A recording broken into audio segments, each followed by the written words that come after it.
இருமான்கள் பேசும்போது மொழியேதம்மா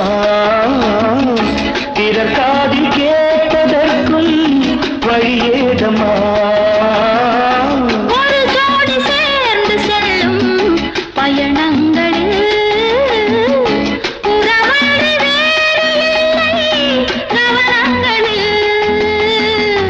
இளமாமையில் வந்தாடும் வேளை இன்பம் கோடி என்று அனுபவம் சொல்லவில்லையோ நம்ம கரவாட்டு கூட முன்னாடி போ என் மன்னவன்